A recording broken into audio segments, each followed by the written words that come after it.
It's about democratizing and fulfilling the philosophy of Arweave as a way of being permanent and being accessible, because it is, without these tools, it's a little harder to figure out. There are people figuring out solutions, but they're not as hands-on. So you're like bringing, like Prometheus, bringing the fire to people. Well, I think so, right? Yeah. The RFS is the data protocol, right? That's the way information is classified that goes into the permaweb, and the gateway similarly has its own protocol that it communicates to apps with and other gateways. But the gateway, services RFS, right? It responds to those queries for the index. It's what makes RFS happen.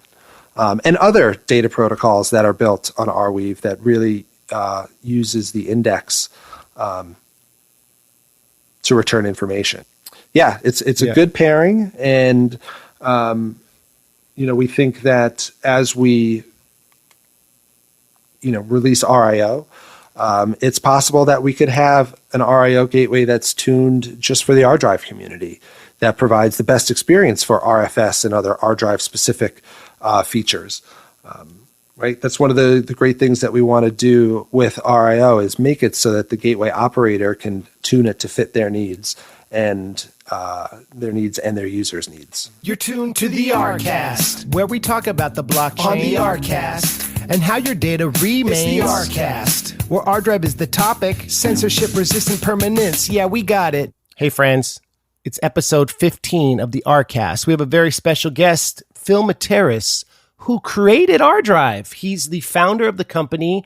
We talk a lot about his background working for other companies, his love of gaming, music, and how he's brought all these passions together to recapture the magic of the early years of the internet with permanent storage. So, great interview. I really enjoyed talking to Phil about all this stuff because we always have a lot of meetings, but sometimes I want to ask more questions about why? Why are we doing this? How can this help the world? What is the philosophy behind the integration of RFS, and what can RIO do to help further the mission? We talk about all these things. So check out the episode. Thank you, Phil, for being on the show. We are running Inferno. Holler. So if you want to get rewarded with those sweet ArDrive tokens, you can learn more at ardrive.io/Inferno and check out the leaderboard, inferno.ardrive.io. You'll see who has uploaded what, how everyone ranks. It's super dope. Also, we just launched a satisfaction survey. We want to know more about what you think about ArDrive, how we can make it better. So check out ardrive.typeforum.com/user survey. Shout out to Allison for putting this together. Remember to capitalize the U in user and S in survey. We're just going to make ArDrive better and better and better. This is my interview with Phil.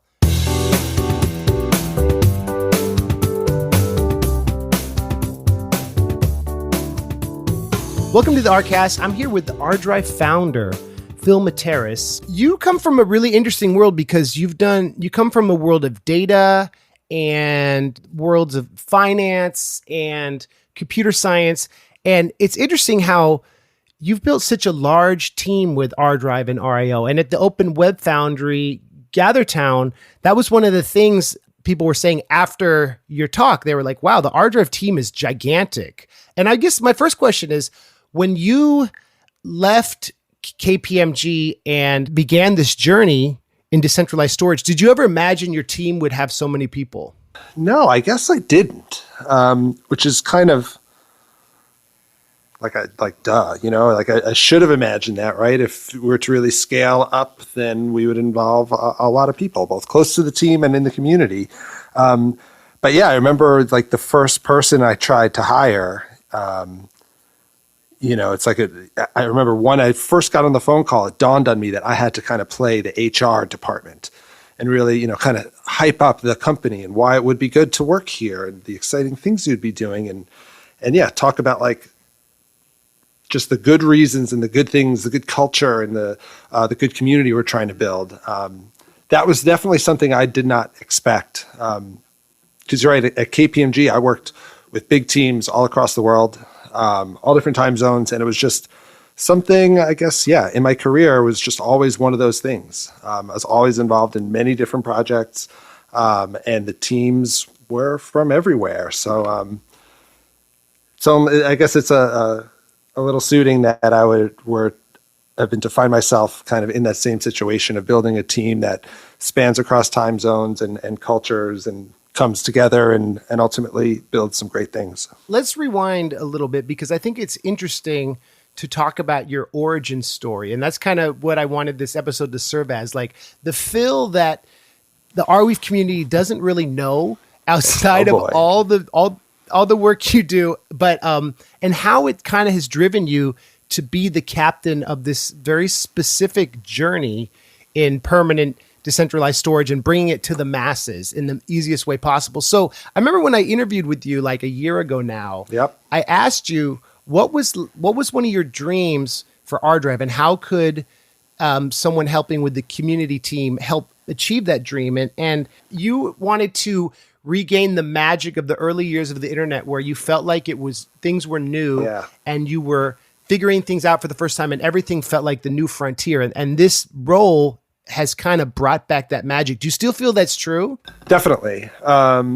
And I guess some of the magic has kind of been demystified to a degree because we have more answers now than we did a year ago, right? But there's still new technologies that we're building, right? Like last year, RIO and doing decentralized gateways, that wasn't a thing for us then, right? And that is now.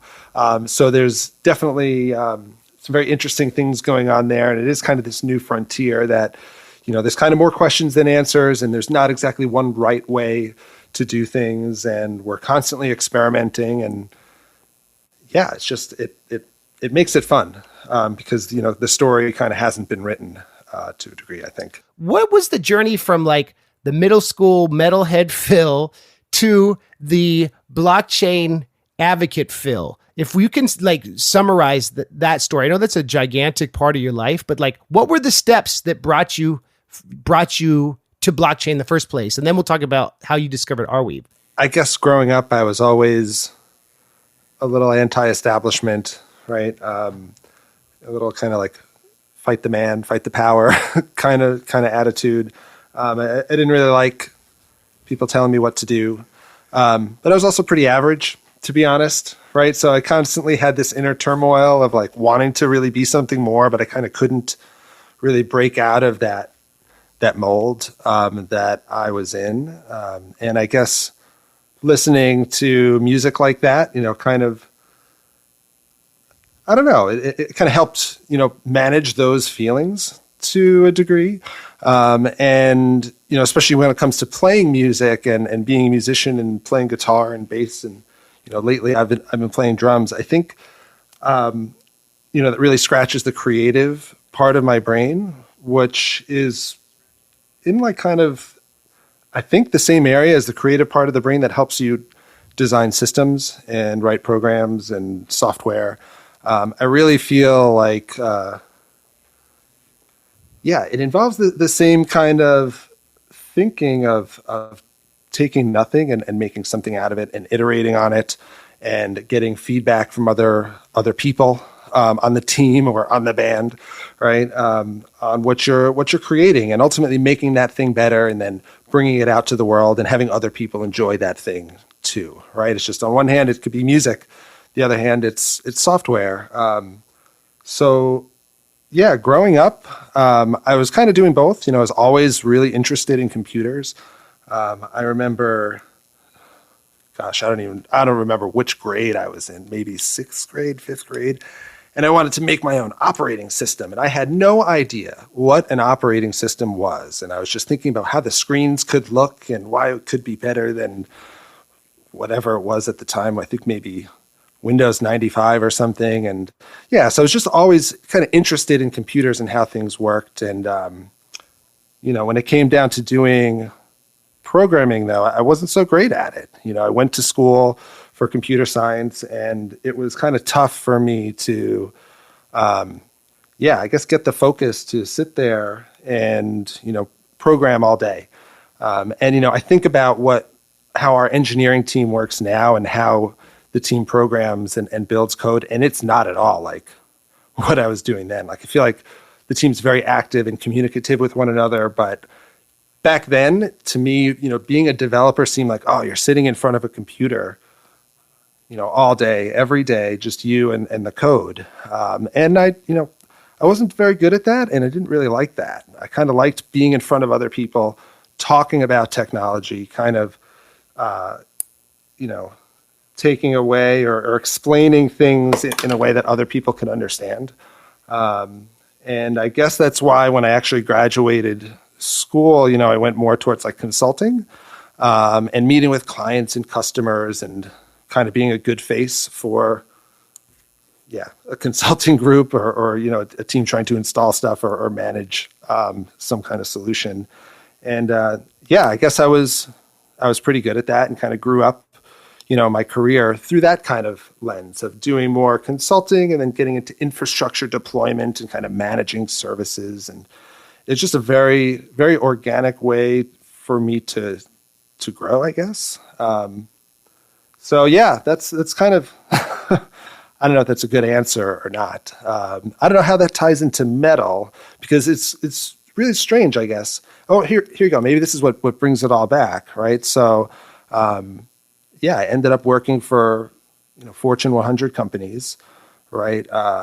Ended up working in boardrooms for different chiefs of different business areas, right? And it really just got to the point where it was like, what am I doing, right? Who am I building things for? What value does it actually have to the world? And it was kind of like that metal music, that anti-establishment kind of inner, teenage angsty Phil that really brought it back and brought out this kind of entrepreneur of somebody who really wanted to take destiny into his own hands versus just kind of follow this career path that I ended up on. And that's what I think, ArDrive is doing, right? We're doing things that can change the world. And there was nothing about my career that I could say, with full honesty, that was really world changing compared to kind of what we're trying to do now. When I think of metal, people who love metal and who perform metal, there's two like species in my mind. There's like prog metal heads who love technical stuff like Rush and like crazy time signatures and are reading music and they're big like musician fans, music theory fans. And then you have like the Slayer, Anthrax, thrash fans who are kind of more about like, that kind of has more ethos in punk. Like, let's set it up, let's play, let's learn these riffs, and let's just go as fast as we can. And it seems like your management style is a fusion of these two things because like you have the morning calls with the engineers and then you'll talk to Anthony and me about abstract ways to engage the community and metaphors of ways to explain the technology. And then you're having to shift between like those two sides of the metalhead. Would you see yourself on one end of that spectrum, either a thrash or prog fan? Or are you kind of in the middle? And is that apt? Is that metaphor apt? Totally. No, totally. I definitely see that. And I see myself as both from like what we're doing with the team and as like relating to metal music. I like all of those genres when used right. I like a band that matures and kind of maybe they start all thrashy and a little rough and a little rugged and, they don't have the funds to get the nice recording or get all the good effects on their instruments or do the big tour, right? But then the band gets a following. They learn their instruments better, right? They gel together. They release a few more albums. And their sound matures. And you can tell the difference between a band who's been a band for 20 years versus who hasn't been, right? And some of those bands, by the way, they also create new genres of music and then do this and grow. So like me personally, I don't like bands that just stay that one dimension, right? And it's, on one hand, it's hard for me as whatever CEO to kind of wear every hat and go from like real in the weeds, engineering day-to-day stuff to, oh, now what's going on with the community or, oh, now we got to think about what we're doing with the token and, it's really wearing every single hat. But I feel like we're maturing as we go, and the music we're making is kind of getting better, and we're working better with one another throughout the whole process. So, it's pretty interesting. I think to correlate the two, right? Like genres of music and kind of management style and dealing with different things. And I think, Phil, to me, the most interesting people and the most successful people who find like peace and happiness in life are people who are able to kind of abstract these universal truths and patterns and understand about things more than just their field, right? So like you being someone who's worked in data, worked in consulting, worked in music and all these things makes it so you can relate to a broad spectrum of people. And I wonder, like, does it ever get to the point with running ArDrive and RIO and everything? Like, how do you step back and you have the skill of talking to all these different people all the time? Everyone's hollering at you at Slack all day. Like, how are ways you unplug? I thought it was hard to unplug before working at a Big Four accounting firm where there's just constant demands, right? But now it's like there's constant demands and it's all the responsibility on the leader, the founder, or most of the responsibility, right? So it's definitely hard to unplug nowadays. But I think one of the things that, one of the big reasons that I do like to unplug is just spending time with my family. Starting ArDrive and doing what we're doing, we're fully remote. There's no office that we go to, right? We all sign in on the morning on the Slack and we have our different meetings.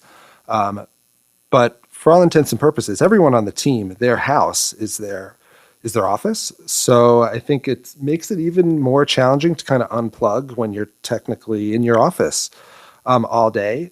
I find that unplugging really means to focus my time and energy on something or someone else. And I try to spend that with my family. Luckily, in my office, I don't know if you've seen me on Zoom meetings or whatever, but I have all my guitars. I have my drum set behind me. So it actually is kind of nice to be able to have short little sessions of just being able to, like, if there's a break between calls, go and unplug for 15, 20 minutes and just like play something and kind of inadvertently think about a problem, but also be playing some music. It's kind of a fun thing to do and gives me a fresh take on certain scenarios. But when we're talking about vacation, it's like, I feel like ultimately I need several days to unplug. It's hard to just unplug for a day or two, right? Takes some effort, I think, to get away from things in the hyper-connected world that we're in today, right? And like when you're hanging out with your family, there's so much you can talk about, like, oh, today the Gateway did this, and we got this retweet and this and that. Yeah, man. But you want to kind of like be like permanent storage. Like your passion is that, but you also probably want to like talk about. Like the other day, I was like, "Hey, Phil," I asked you a question, and you were playing "Hungry Hungry Hippos" with your daughter, and you were like, "Yeah, this is what I'm doing right now." I'm like, I was like, "Oh, like I interrupted you at family time," but I thought it was cool. You like made time for that. You know what I mean? Like, how do you just unplug? And is your family tired of hearing about ArDrive? Well, that's the thing, right? So you messaged me on Slack, and I'm sitting there with my phone, right? So it's like I'm trying to spend time, but it's like, is it really being disconnected if you're just looking at your phone and responding to every single message like right away? So yeah, and luckily I have a really, really supportive family and supportive wife, and no, they haven't heard enough of it. If anything from my family, it's more, when can I use it, right? And as you know, Andrew, right, we're still trying to improve the ability for people to get AR and purchase, permanent storage. So, it's just tough focusing on some other things when you just have ArDrive and RIO and Arweave on the brain like 24/7. Do you feel like now, a year later, you've built this giant team? If you were to disappear for a week, do you have faith that you could turn off your phone and you'd come back and we'd be better than ever? Or is that still 100%? Okay. Yeah. Maybe not better than ever, right? But I have At this point, no joke, like 100%. Yeah. If I were to go away for a week or a couple of weeks or, anything like that, I mean, I know between the engineering team that we have and the marketing team and Andrew, yourself and Anthony, I mean, I know you guys can not just keep the lights on, right? But continue doing the mission, right? Continue spreading the word and innovating.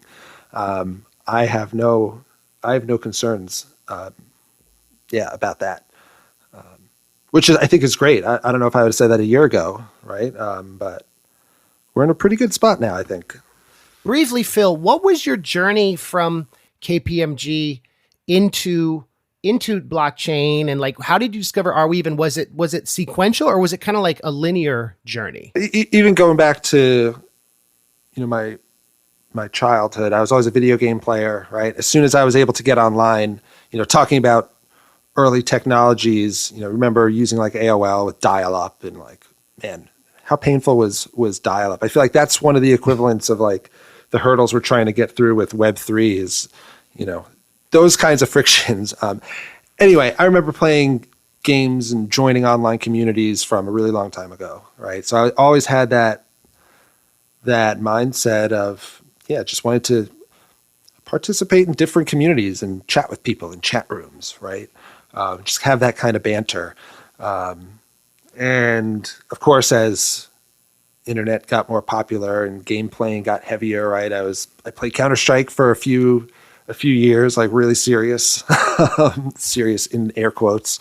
And, again, that's working with people that you don't know, and you're trying to come together online and complete goals. I played a lot of World of Warcraft. Again, people coming together and doing big dungeons and trying to beat bosses and get, all that World of Warcraft stuff. But it all related to kind of community building and online teamwork and leadership of just getting people together for a common kind of goal. So I always liked participating in those kinds of communities. So that was one of the really cool things about crypto and blockchain. Is just like this community aspect, right? That surrounds all, pretty much every project in the space, like has some kind of community or is community driven. So, when I remember seeing the first, it was the Microsoft Ethereum, the Microsoft Enterprise Ethereum Alliance or something. And I remember seeing that at my desk at KPMG, and I was like, what is this? If Microsoft is giving some credence to Ethereum, it's got to be legit. And that first turned me on to blockchain and crypto. And then I discovered these community aspects, and I discovered mining, and went down that whole rabbit hole that I'm sure many people have gone down, right? And mining Ethereum is like really the thing that got me into that rabbit hole. It's like, oh man, I could set up a server and operate it and spend time on it, and I'll make money. Wow, that's so cool. That's like a great hobby. Let's jump into it. Because that's what I was doing at KPMG. I was deploying servers, right? And not just deploying them, but architecting systems and all that good stuff. So, being a miner kind of spoke to me, and seeing how there were these communities that existed in Discord and Telegram. Like it was just, I felt like a natural, in that kind of space. So then, of course, when I saw Arweave, right, this really awesome 0-to-1 technology that didn't exist anywhere else, in combination with potential to, you're a miner at the beginning and you could earn a lot of profit, with the ability to create or help create, right, a new online community, that was like, the trifecta for me. And it was, 2018 was kind of when I first found, the Arweave Discord, and, helped with their testnet phase and helped onboard miners in the mainnet. And even through that bear market when everyone thought Arweave was a scam and, the team was never going to list on an exchange, I knew the community was passionate about, the network, and I knew the technology worked. And I guess it was really having a bit of faith. which I typically don't do. But that certainly helped in that period of my life, right? When you're really looking at this thing and you know the potential that it could turn into, and you just stick with it and you just work hard. And it comes true, right? It's really crazy.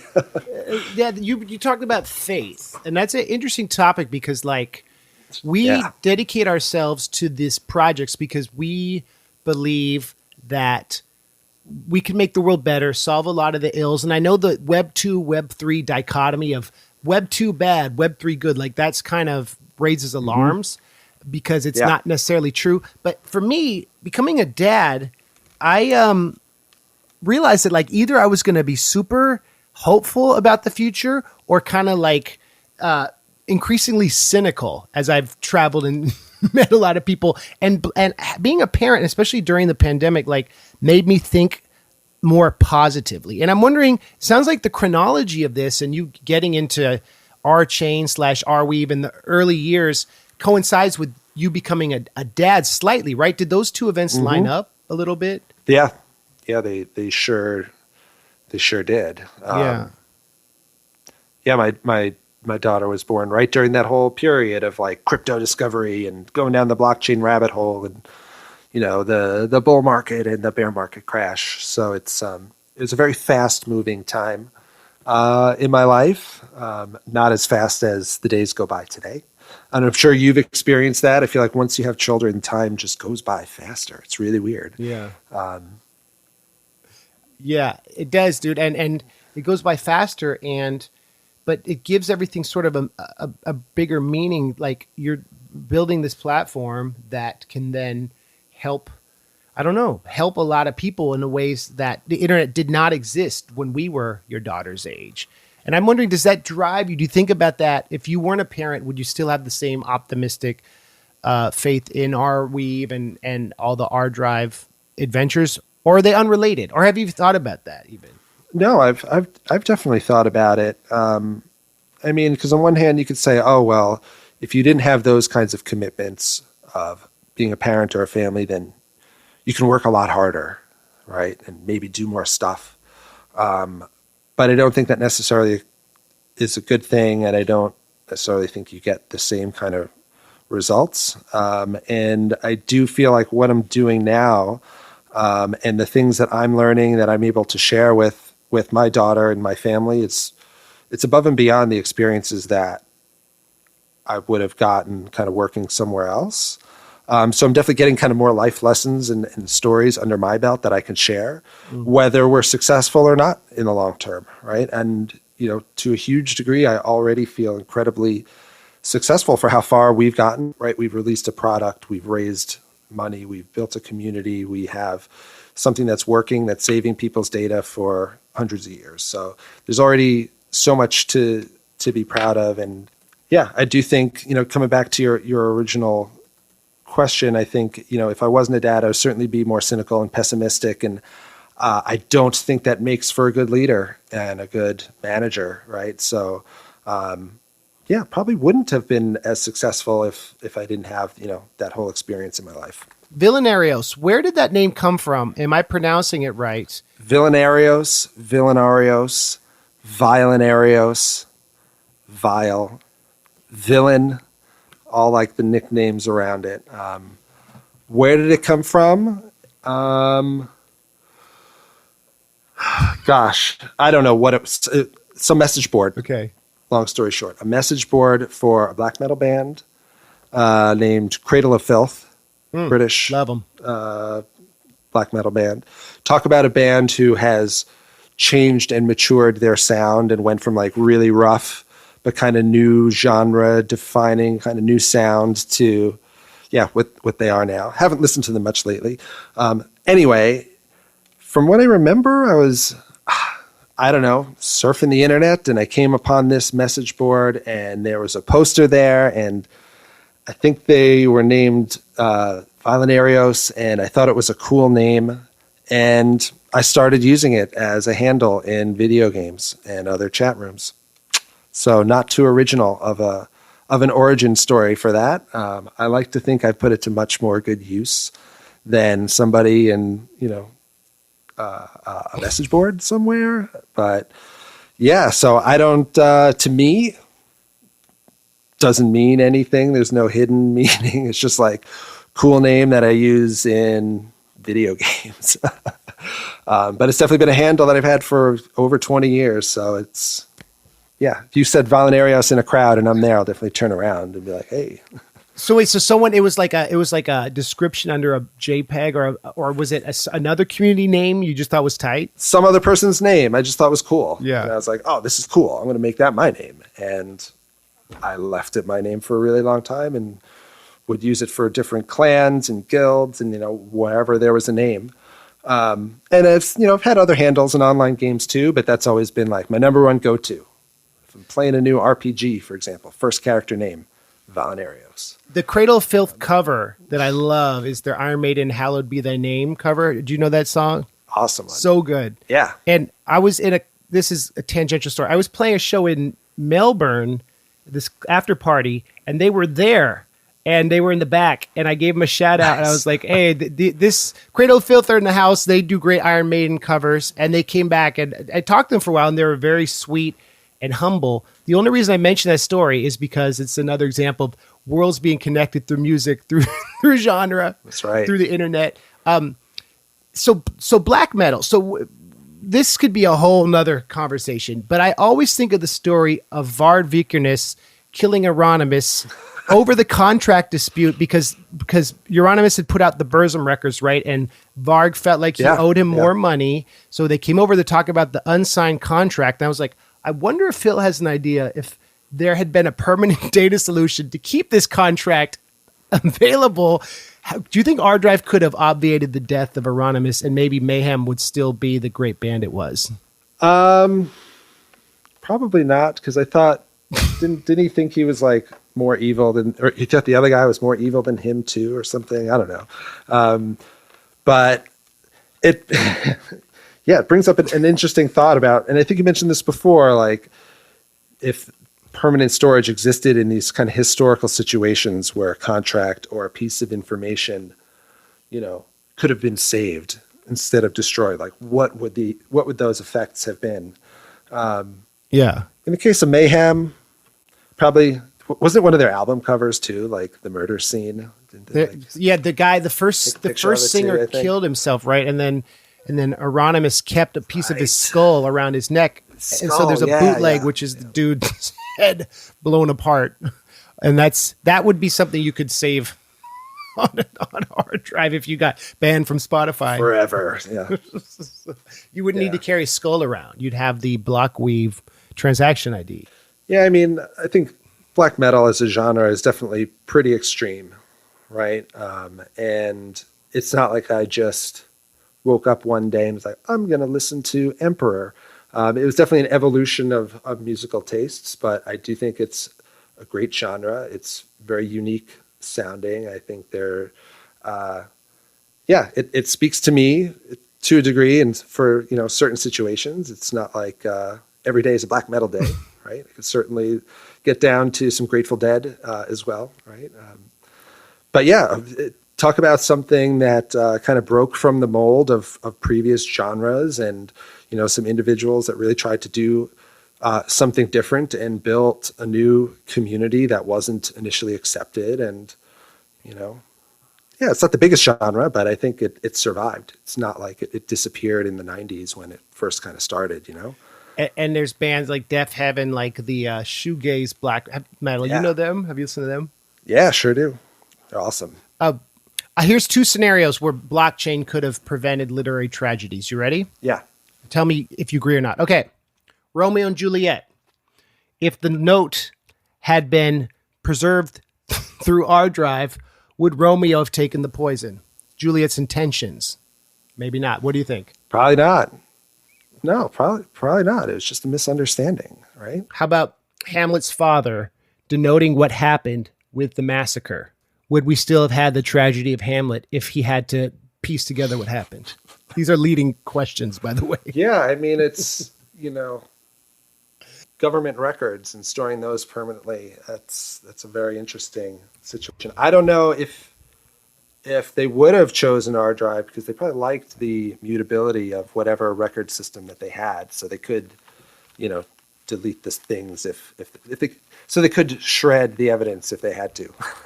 The former king would have used a traditional storage system, you're saying. So I think so, right? Because it's a really powerful thing we have going on, right? The censorship resistance, this true, like, you cannot delete it. I think, some people might not want to use it because they're afraid of the power that they give up. right. So yeah, maybe the king didn't want to give up that power. There's a lot to consider about the retroactive potential solutions for Danish tragedies in literature when we analyze this history. What are you most excited about RIO, and what were the steps that kind of led ArDrive to be leading this charge of decentralizing the gateway? I know it's a huge topic, but I thought we'd end on this because I'd love your perspective for the record. When I started mining Arweave, there was always the option to run a gateway, right? That was built into the node software that the core team released. There were some extra parameters that you could pass in when you ran the software to indicate that you were a gateway, and you could give it a certificate and maybe did a couple other things. It served RQL, which is the older version of GQL. So that was always in the software because the team knew that the core protocol only went so far when it came to getting the data out of the system, getting access to it. So they knew that there had to be some kind of gateway component that had that responsibility, and they shipped it with the node software. So ever since I, started mining, I always wanted to try to run a gateway as well. I always thought it was really interesting that, wow, you can upload your content to this decentralized network and have it spread around the world and run an access point yourself and have peer-to-peer sharing of information, right? Because right now, if I share an Arweave link with you, it's a link to another gateway somewhere that you're accessing. So, this concept of being able to run it yourself and then share links to data that you're also hosting yourself, I thought that was really cool. So I always wanted to run a gateway since I found Arweave. But years went by and no gateway really materialized. Arweave.net became what it is today, which is a solution that can only be run in the cloud and needs a high level of cloud expertise and knowledge to run. And there were some other projects that tried to build an open source decentralized gateway, but they never completed. So, myself, Ariel, our CTO, some of the other engineers on the team, we have some experience with, managing infrastructure and, platforms as a service. So we figured, hey, let's pair ArDrive with some really good gateway software and improve the index performance, improve data access, and really make getting your data out of Arweave into this decentralized network. So yeah, we saw that opportunity, and I think the exciting part for me is being able to build. I don't want to call it my own because it's not my own, but being able to build my own, node software, my own thing that other people will install and run and build their own network out of. I think that is really exciting. And, the infrastructure architect part of my brain obviously is really excited to design and build and test and run that. That's what got me into crypto, is running and participating in super early networks like what we're building now. So I'm really excited to kind of go through that whole process, but for the thing that for my own project, right? Not for another team. And yeah, so that's I think what excites me the most is to just start running it, right? Just get another gateway out on the network and be able to query for ArDrive information, for example, and show that your data is not just decentralized and spread around the world, but you'll be able to access it from different places. Because to be honest, that's something that I've been trying to do for the past few years, in the Arweave ecosystem. And I'm confident that we're really close to being able to do that with RIO. And it's interesting because it's like the RFS system is the way people can organize their files, keep track of their files, work with the metadata, the manifests, all the cool stuff that the team's developing. Everything. And that's philosophically aligned with the RFS project because it's like, it's about democratizing and fulfilling the philosophy of Arweave as a way of being permanent and being accessible, because it is, without these tools, it's a little harder to figure out. There are people figuring out solutions, but they're not as hands-on. So you're like bringing, like Prometheus, bringing the fire to people. Well, I think so, right? Yeah. The RFS is the data protocol, right? That's the way information is classified that goes into the permaweb, and the gateway similarly has its own protocol that it communicates to apps with and other gateways. But the gateway, services RFS, right? It responds to those queries for the index. It's what makes RFS happen. And other data protocols that are built on Arweave that really uses the index to return information. Yeah, it's a good pairing, and we think that as we release RIO, it's possible that we could have an RIO gateway that's tuned just for the ArDrive community that provides the best experience for RFS and other ArDrive specific features. Right, that's one of the great things that we want to do with RIO is make it so that the gateway operator can tune it to fit their needs and their users' needs. So we'll try to explore that for ArDrive as well in the future. And engaging their communities and making things increasingly exciting and bringing back that magic of the internet that we talked about, the magic of like possibilities. What's exciting about it all is everything that's still to come. And it's fun being along for the ride. And I love that you were able to follow this discursive conversation. And I guess University of Delaware's notable alumni include our president, and Phil, and a lot of people in the category. So the average dude who loved coding is now bringing permanent data to the people. So I think that's a cool story. Yeah, that's a good narrative. I want to say Joe Biden spoke at one of my college things one year. Yeah. You're younger than me, right? So he wasn't vice president yet, or was he? No, he would no. No, no, I don't think so. So technically, I was a super senior and did 4.5 years. Graduated in January of 2007. So. What would Biden think of Arweave? I don't think he would like it. You can't delete stuff. So yeah, I really think that, there's data that some people doesn't want to get deleted. And, that's what ArDrive is for. But so here's a question. Would a utopian government love it? Yes. Yeah. A utopian government would love it. Yes, because you could store government records for really long periods of time. You could archive humanity and culture, and you could participate in that network and store it yourself and serve it yourself to provide the best experience to the citizens, right? And keeping this censorship resistant, distributed, decentralized ledger of all that stuff around the world, just in case something were to happen to your government and make it not so utopian. So totally, I think governments could and should use the permaweb, and I think there's certainly government records that could benefit from really long retention periods. I think it's just might be a hard sell to some politicians, the fact that you can't delete it once it's up there, regardless if it's true or not. Right, and so this question of the nodes, right? Could the government decide enough nodes in a country won't serve a record of their president's problematic histories? Could that happen? Could they compromise the Arweave network theoretically by not letting the node show that information? Or is that impossible because it would just be shared through VPNs and that could never happen?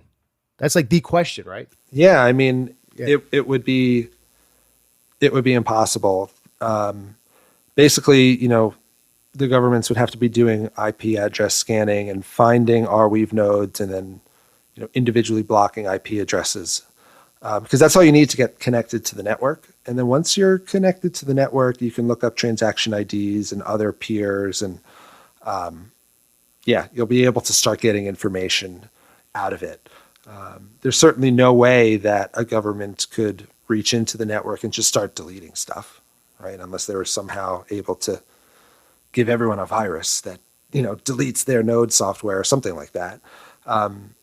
So that's certainly not possible. But to be honest, who knows what could happen in the future, right? Like we see with Bitcoin, for example, when that's in the press for groups that shouldn't be getting money. Oh, if they get it in Bitcoin, you see people asking if exchanges could freeze accounts or prevent deposits or somehow try to censor the Bitcoin transactions. And I think that's because Bitcoin is, the biggest network. So it's got all the visibility.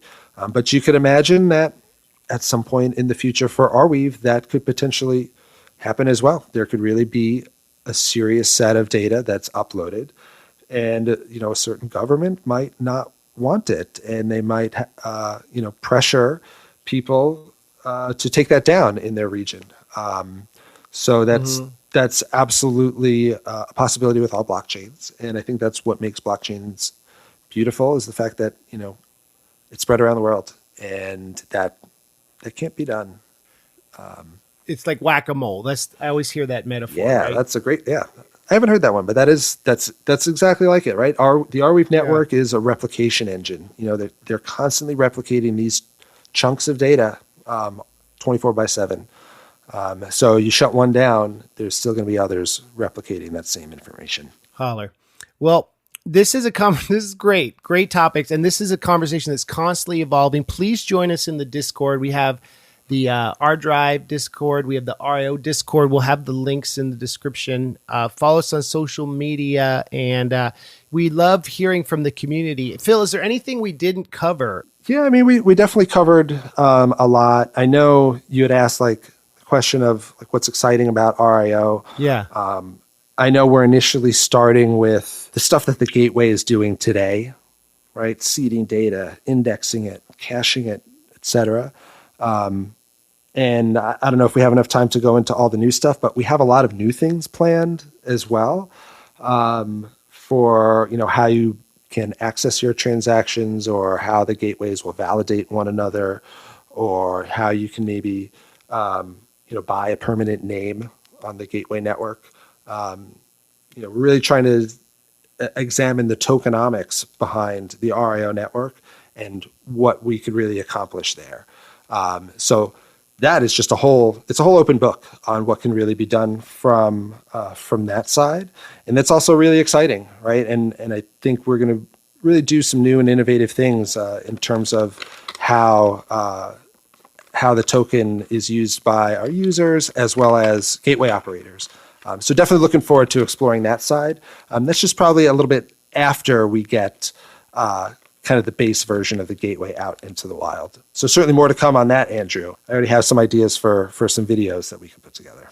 That's awesome. Yeah, that will be, so stay tuned, because I'm very excited about that. I have learned a lot working at ArDrive, and something I really love is how the tech team is very patient with the non-technically minded people, but they'll teach us how to use the CLI. Like Ariel will teach you how to learn the commands. And so I feel like I'm learning so much, and it's so exciting to share this empowerment with the community. So sure is. Stay tuned. Don't go away. We're just getting started here. Just getting started. It's the first inning, maybe second. Maybe, yeah. And if we were in the original trilogy of Star Wars, which episode are we? Between 4 and 5, or maybe right before 6? What do you think? I mean, dude, that's a tough one. Who's the Empire? Who?